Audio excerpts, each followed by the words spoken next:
Since we blog professionally now, a lot of people have been asking us what kind of video equipment we use. So I'm going to talk about the 3 most important things we use for blogging. First thing, most obviously, is cameras, but a lot of people are going to be surprised that this is our camera. It's a Canon 550D. It is old as hell. We got this back in like 2010-ish. It's like over 5 years old.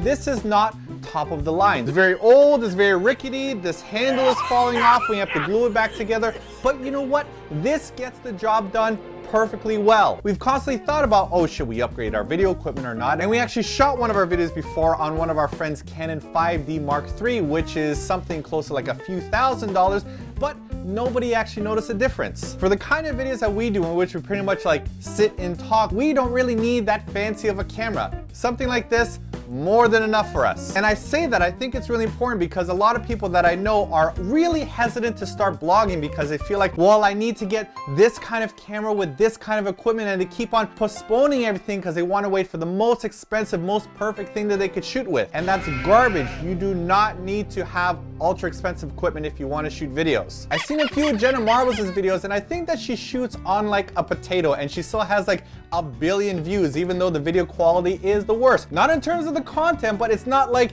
she's shooting on a really nice camera or anything like that. What matters most is that you're happy on camera. As long as you get something that does the job, you don't have to have something that does the job perfectly. That being said, I do want to emphasize something that I think is very important. Get a secondary pocket camera because smartphones are so good with their cameras. A lot of people take pictures very, very quickly, not really that thoughtfully. They don't put that much effort into them, and as a result, their pictures aren't really the best. It's so easy right now to just pull out your phone, swipe up, push a button a couple times, and put it back in your pocket, all in under 10 seconds without you really taking that much effort into it. Over the past few months, I've been taking out this camera right here instead, and what I wind up doing now is I adjust the ISO, I change the aperture, I change the shutter speed, and I feel like my pictures are so much better now because I'm taking so much more effort into trying to take a really good picture. Another really good thing about this afterwards is when I wind up transferring these pictures over to my phone, I could delete a lot of the bad pictures and keep only the best ones. Well, I find that when I used to shoot with my phone, I just like take just 20 pictures of something and then I pretty much never looked at the pictures again. But now I feel really happy with the pictures that I'm taking with a much better camera. This right here isn't even a top of the line camera. It's a Sony RX100 Mark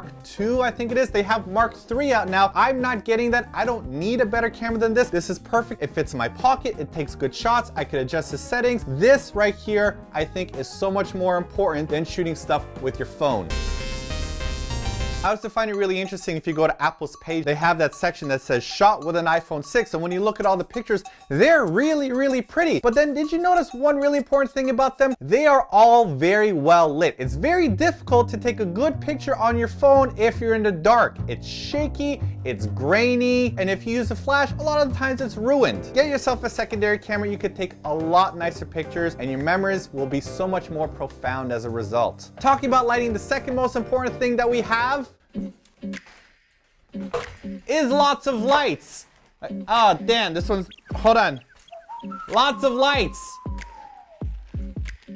Ah, shit, is this in the frame now? Lighting is very important for us because our studio in Hongdae is pretty dark and we can't get a lot of natural sunlight in, so we make sure that we focus on getting good light on us. In fact, we see in the comments a lot of people are like, oh my god, San Martino, your skin is so beautiful. No, it isn't. We just have a good lighting system. Here's how we look if we have bad lighting. See? I don't look that much more glowy and beautiful anymore. My skin isn't immaculate. The secret to being beautiful is lights.